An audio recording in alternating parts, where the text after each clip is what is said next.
What's up, everybody? Lucas aqui. Sejam muito bem-vindos a uma série de aulas gratuitas que eu preparei com muito carinho para poder introduzir você ao inglês. Mesmo que você não tenha nenhuma experiência, não tenha feito nenhum curso na sua vida, talvez só tenha visto inglês na escola, é suficiente para que você consiga aprender inglês de casa e eu vou te mostrar como. Eu quero deixar claro que essa não é a experiência que a gente proporciona porque as nossas aulas são ao vivo, então a gente tem essa interação realmente trazendo a experiência da aula presencial para o conforto da sua casa, mas mesmo com essa aula gravada, eu consigo te mostrar que com a nossa metodologia, inglês é mais fácil do que parece. Então vamos lá, vamos começar. Quero te mostrar aqui aquilo que você vai aprender nessas 4 aulas. Na primeira aula, a gente vai aprender a se apresentar.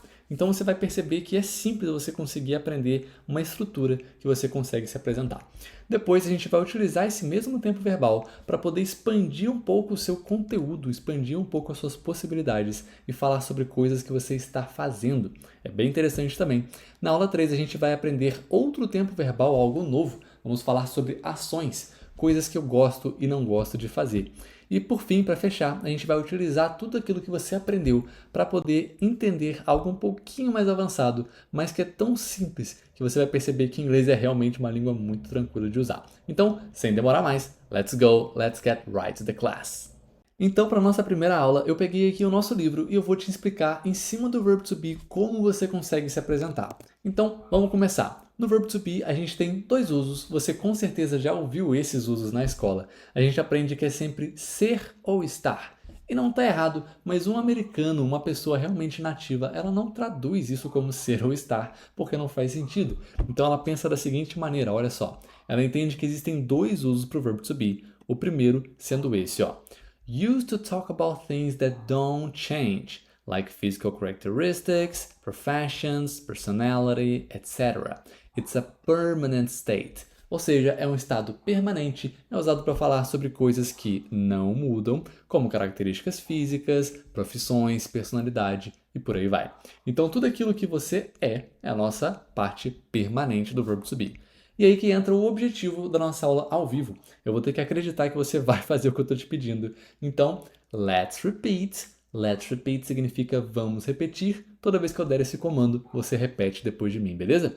Então, let's repeat. I'm tall. Really good. Percebe aqui que esse A tem um som de O. É como se fosse um O com acento agudo, tá? Então, I'm tall. Para quem não sabe, tall significa alto. Então, I'm tall, eu sou alto. E aí, vou pegar o exemplo 2, só para você pegar a ideia. Let's repeat. I'm a talkative person. Really good. Falando normal. I'm a talkative person. Perfect. Então vamos lá. O que eu fiz de diferente aqui? Talvez você tenha percebido que o T ele tem um som de R. Talkative. Talkative. Isso aqui é o inglês americano. Não que você esteja errado de usar outro sotaque, como o inglês britânico, por exemplo, mas eu ensino os nossos alunos no inglês americano porque é o mais fácil de você achar conteúdo. A maior parte das músicas, das séries e tudo aquilo que você vai consumir é em inglês americano. Então, se você disser talkative, não está errado, é um outro sotaque. É a diferença entre eu falar porta e porta. Ambas estão corretas, são sotaques diferentes. Mas beleza, então esse é o nosso estado permanente. I'm tall, eu sou alto. I'm a talkative person, eu sou uma pessoa falante. Beleza, você entende que essas características elas não mudam com o tempo, ou raramente mudam, né? Eu não vou deixar de ser alto amanhã, por exemplo, e nem daqui a 50 anos. Então, isso aqui a gente usa para tudo aquilo que a gente é. É assim que a gente aprende o ser, né? Mas o americano pensa isso como um estado permanente. E aí eu quero que você escreva nos comentários ou fale com a gente no nosso WhatsApp aquilo que você é. Por exemplo, I'm tall. Eu realmente me considero uma pessoa alta, eu tenho 1,80 m. Sou alto dentro dos padrões normais. Então, I'm tall. Um bom exemplo que a gente pode pensar é do The Rock, Dwayne The Rock Johnson e o Kevin Hart. Para quem não conhece, eles fazem vários filmes, você com certeza já viu alguns deles. E o Dwayne The Rock Johnson é muito mais alto que o Kevin Hart. Então a gente pode falar uma coisa, ó. Se eu falo I'm tall como eu sou alto, você vai perceber aqui que eu vou até deixar um pouquinho mais destrinchado. Vou colocar assim, ó. I am tall, eu sou alto. Beleza. Se eu vou falar que o The Rock é alto, eu vou falar The Rock is tall. E aqui eu já entro em uma questão do verbo to be que você talvez lembre, talvez não. A gente tem verb to be's diferentes para cada sujeito. Nossa, quanta gramática. Olha só. O sujeito I sou eu. Então eu vou marcar aqui de azul. I sou eu. The Rock is tall. O The Rock já é um outro sujeito. Vou marcar aqui de rosa. Então, The Rock é outro sujeito. Seria a mesma coisa que dizer He is tall. The Rock é como se fosse ele, é uma terceira pessoa. Se eu falar assim, o The Rock é alto, ele é alto. É a mesma ideia. Então, eu vou dizer aqui que The Rock é a mesma coisa que he. E quando a gente muda o sujeito, a gente muda o verbo to be que a gente precisa usar. E eu vou mostrar aqui para vocês no livro. Só para vocês entenderem, a gente tem uma tabelinha onde você consegue entender qual verbo to be a gente usa para cada sujeito. E eu quero que você repita comigo para você entender a pronúncia de cada sujeito. Let's repeat. I, you, we, they, he, she, it. Really good. E aí você percebe que sempre que eu for usar I, eu vou ter que usar am. Ou seja, sempre que eu vou falar que eu sou alguma coisa ou que eu estou alguma coisa, eu vou usar am. I am. Você nunca vai dizer I are ou I is. Isso não existe. E aí, toda vez que você usar you, we ou they, você vai usar are. Beleza? Não é nada difícil, você vai ver isso 1 milhão de vezes, então não precisa se martirizar para conseguir gravar isso. É algo que você vai ver o tempo todo. É só você saber que você tem que usar o verbo to be correto para cada sujeito. E aí você vai ter então he, she e it como is. Por isso eu disse The Rock is tall. He is tall. A gente pode usar isso para qualquer sujeito, tá? Se você vai falar de uma terceira pessoa, eu posso falar, por exemplo, My wife is beautiful. Olha só que romântico. 00:54 eu tô romântico demais. My wife is beautiful. My wife é ela, certo? A minha esposa é uma terceira pessoa feminina. Então eu vou falar she is beautiful. É a mesma coisa, tá? Então a gente tem aqui o que se aplica para she, se aplica para my wife. E aí você pode pensar, my teacher é uma terceira pessoa, o meu professor ou a minha professora, my mom, my father, minha mãe, meu pai, tudo isso são terceiras pessoas. E aí só faltou agora you. E aí eu vou perguntar para você, are you tall ou are you short? Percebe só, are you tall ou are you short? Eu já vou explicar para vocês como que eu faço uma pergunta em inglês, mas percebe que o verbo to be que eu estou usando é o are, certo? Vou colocar aqui de vermelho. Então, toda vez que eu vou falar do you, eu vou usar are. Isso aqui é muito importante, tá? Você não pode errar o verbo to be. Então, eu pergunto para você, are you tall? Are you short?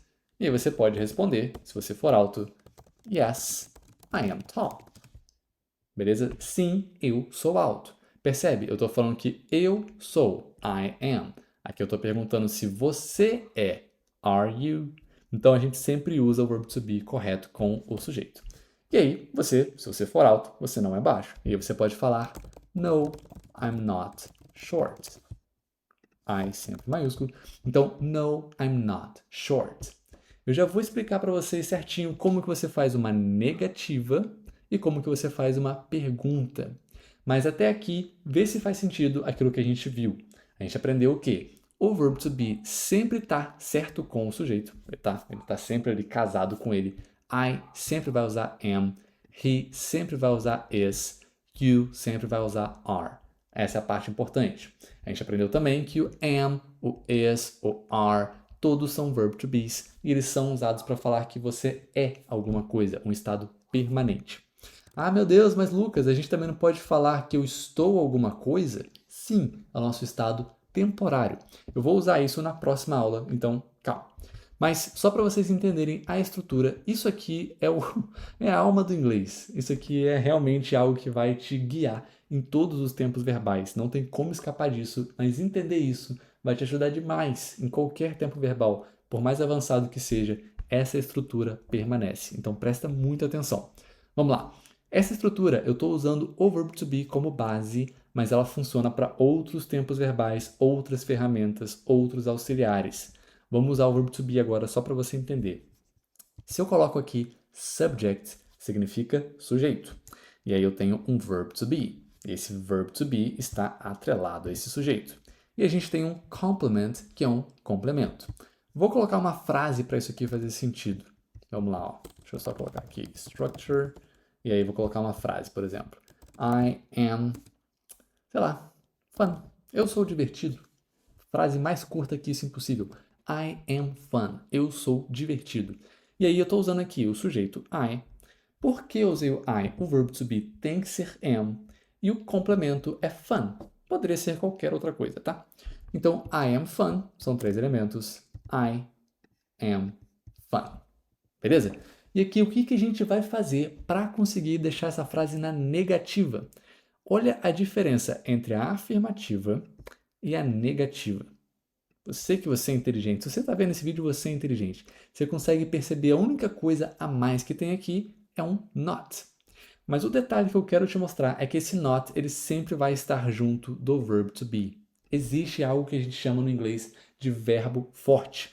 Eu chamo de verbo forte porque ele aguenta uma negativa tranquilo, sem reclamar. Não é todo mundo que aguenta uma negativa sem reclamar. O verbo to be ele é um verbo forte, ele aguenta uma negativa. Então, toda vez que você vai falar que você não é alguma coisa, o not vai junto do verbo to be. Então, se I am fun é uma afirmativa, para eu dizer que eu não sou divertido, eu vou colocar I am not fun. Vou até refazer isso aqui para vocês verem, ó. Se eu copiar essa frase, copiei e colei, ó. Copiei e colei. Eu só adiciono o not aqui. Pronto. Não sou divertido mais. É uma negativa. Então, I am not fun. Eu só somei aqui o not. Depois do verbo to be. Beleza? E aí a gente tem uma coisa, ó. Eu fiz aquela pergunta, are you tall? Eu fiz a pergunta e você deve ter percebido que a posição do verbo to be com o sujeito inverteu. Se você já viu isso antes, não é tão estranho assim, né?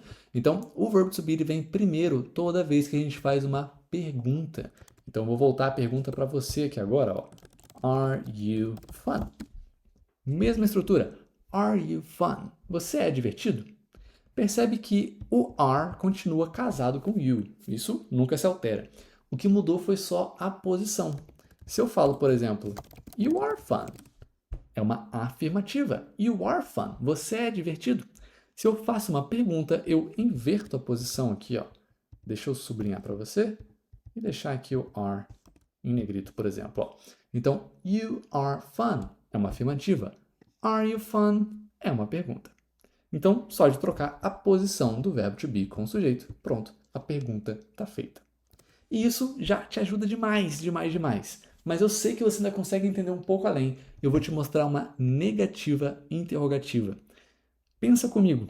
Se quando a gente coloca o not no verbo to be vira uma negativa, e quando o verbo to be inverte a posição com o sujeito é uma pergunta, se a gente fizer as duas coisas ao mesmo tempo, você vai ter uma negativa interrogativa. Percebeu? É a mesma coisa que eu perguntar para você, sei lá, você não é legal? Você não é legal? Eu já estou perguntando na negativa. Essa é uma negativa interrogativa. Então, eu vou pegar aqui a mesma frase da pergunta, tá? Are you fun? E vou colocar uma negativa. Are not you fun? E para quem tem um pouco mais de experiência no inglês, percebeu que isso está muito esquisito. O som disso está estranho. E aí o que você vai fazer? Você vai contrair. Então, se você entendeu que você consegue juntar as duas coisas e fazer uma negativa interrogativa, a gente vai agora entender as contrações. Se você não entendeu, volta a esse vídeo para você ter clareza antes de passar para as contrações, tá? Mas aren't, que é a nossa contração, é exatamente a mesma coisa de are not, tá?